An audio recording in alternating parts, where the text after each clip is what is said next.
we health professionals, including mental health professionals, operate from a certain set of ethical principles, and in society are granted certain privileges and certain status because we commit to doing our best to follow those ethical principles. Most importantly for the health professions are those of beneficence, doing good, and non-maleficence, do no harm, to put it simply. I also come out of a long history of grassroots organizing and activism. Most recently, in the last 15 years or so, a struggle to get psychologists out of the Bush administration torture in CIA, Guantanamo, et cetera. Many of the panelists here today on both panels were part of that effort in various ways.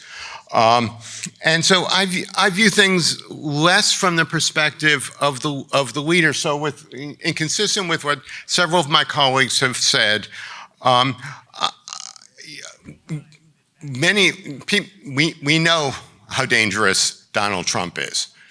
But I want to emphasize what we're starting to say, which is it's not just the decisions that he makes as a leader that are dangerous, it's what he opens up in the rest of us.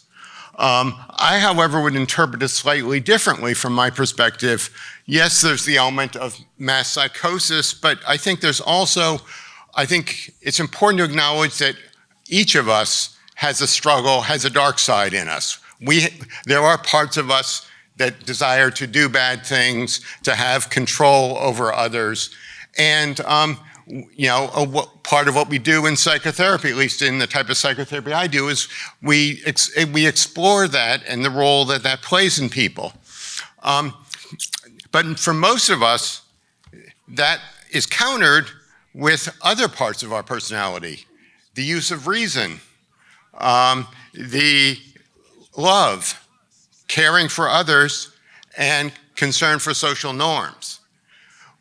I think the danger of Donald Trump that I want to focus on is that he is a dark side personified without any of the other forces that in each of us helps to contain that antisocial part of us and keep us from becoming monsters. And the danger I want to call attention to in the brief time that we have is the danger that he frees that up in many in our society and contributes to a brutalization of society. This is not a unique thing. When we dealt with torture, it was kind of an odd experience because we were dealing with a relatively small amount, a few hundred to a few thousand people who were tortured as part of the Bush administration war on terror and Iraq war. And whereas millions suffer in our very brutal penal system, but it sets a norm. And we were so concerned because having legalized torture and abuse reduced the norms that control the dark side in us.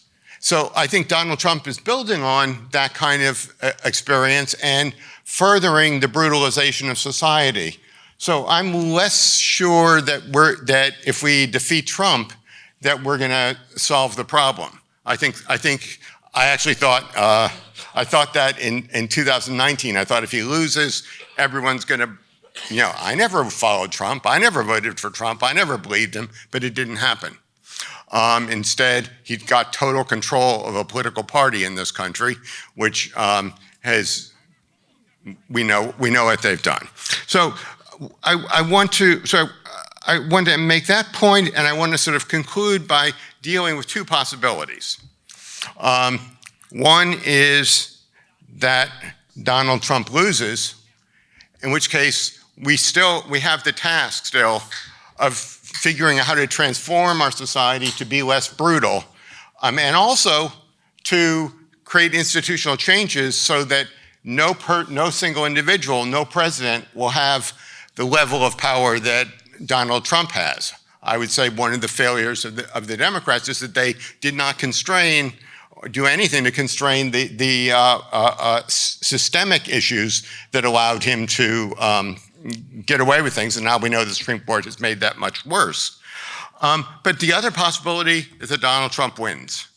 And I don't want to end by just saying we don't vote for him. What I want to say is if Donald Trump wins, we're still called to a level of activism that we're not used to in our lives.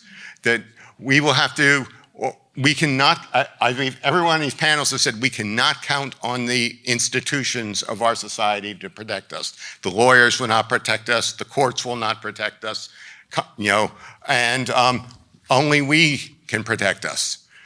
It will require types of organization among ordinary people, nonviolent protest, and in ways that we haven't experienced in a number of years, or at least the degree.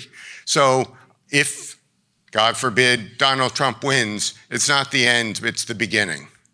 Thank you.